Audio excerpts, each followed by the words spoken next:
Former Deputy President Rigathi Gachagua has continued to criticize leaders from Northeastern region, accusing them of abandoning residents despite receiving significant funding since the introduction of devolution. Speaking at his current residence in Nairobi on Thursday evening, Gachagua claimed that counties in Northeastern region have received huge allocations from the national government, yet there is little visible development on the ground. Na ndio niliona governor wa Wajir akimpigia kelele jana kusema amefanya kazi nini, watu wa mchallenge. Ukienda ground there is nothing. Iko mtu amenitumia mimi message anasema Wajir iko tu shule moja ya watoto wale hawasikii, deaf children, one for the whole county, na haina maji, haina choo. Wajir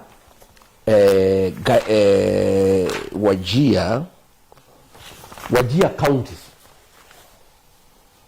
tangu 2013 today wamepata 99.6 billion. Ukisunguka Wajir, hii pesa iko wapi? Watoto wanasoma chini ya miti, hospitali hakuna, ofisi ya governor as we speak today haina stima.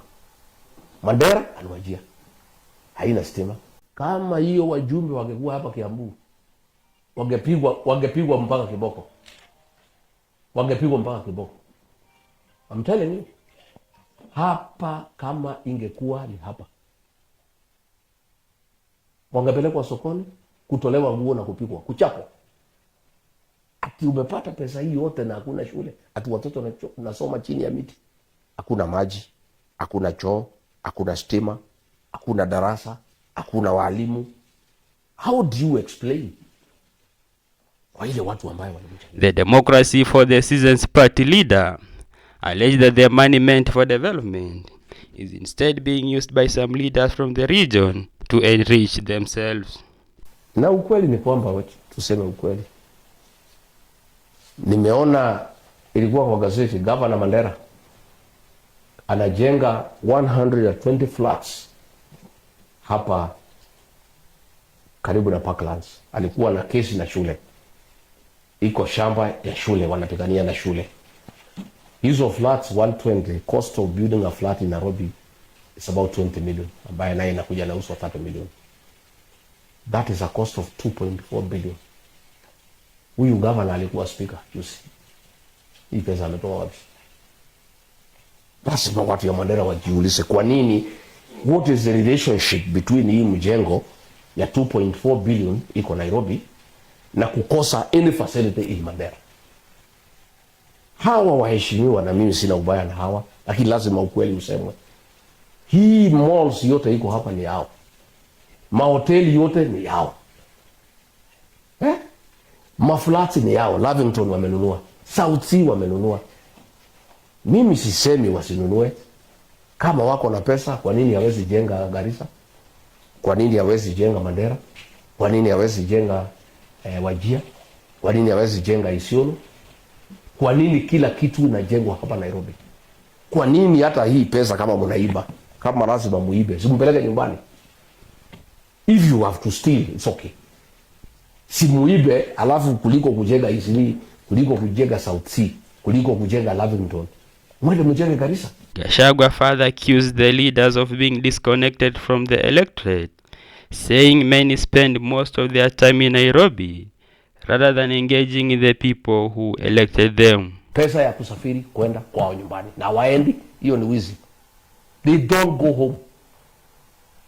And even when they go by air. Wanaenda once in a while. But wanalete work ticket kusema ati wameenda nyumbani, na ni uongo, ni wizi mtupu. Mimi nasema wanapewa between 1.5 million to 2 million by parliament allowances to enable them go home. Why don't you go home? Why don't you go and serve your people? Mumepewa pesa ya kwenda nyumbani.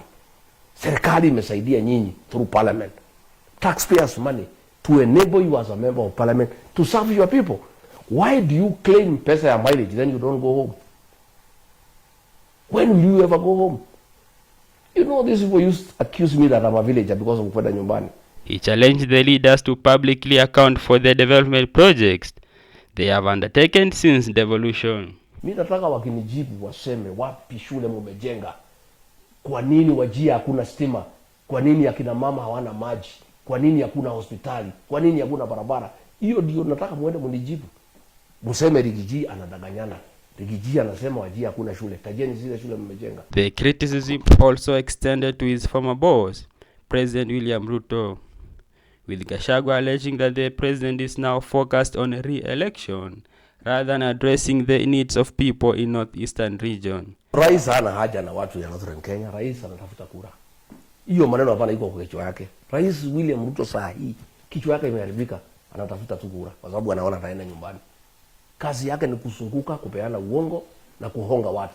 Gachagua positioning himself as a defender of Northeastern people. Brenson Anjala, Third Eye TV KE, Nairobi.